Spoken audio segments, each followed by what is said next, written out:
Bongbong Marcos, nalulungkot lang ako kasi 36 years namin inasam-asam ito, pinagtrabaho, pinagdasal.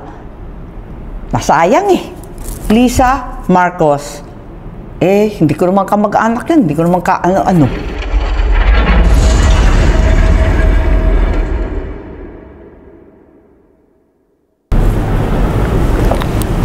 Magandang araw po, Senator Amy Marcos. Naglagay po kami ng mga protest placards sa inyong harapan na may kaakibat na mga katanungan. Unang tanong, may 3 rally bukas. Saan po kayo pupunta at bakit?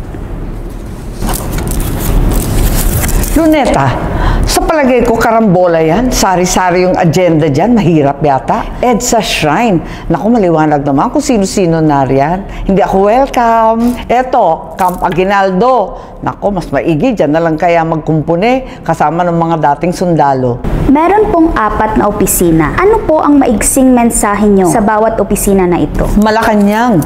Naku, dinggin ninyo ang taong bayan. Tigilan yung magsasabing kalma lang kayo at walang kalma.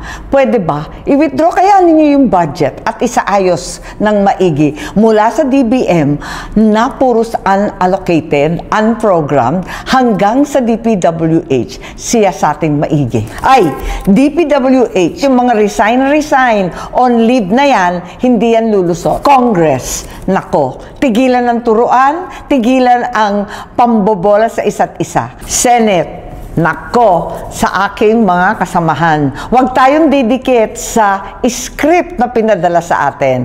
Yung maliliit, nako, mga butete, dilis, sardinas, ipon, yan lang ang uhulihin. Tama ba yun? Tigilan na ang small fry. Big fish ang hulihin. Meron pong 4 na placards ng mga kamag-anak nyo. Kanino po kayo pinaka naiinis? Ano nga bang nandito? Sandro Marcos. Nanghihinayang ako, kabata-bata na damay dito sa gulo.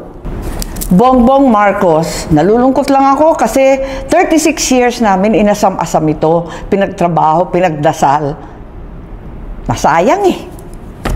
Martin Romualdez, abay pwedeng sabihin na iinis ako. Nagagalit ako, hindi lang simpleng inis, naggagalaiti pa.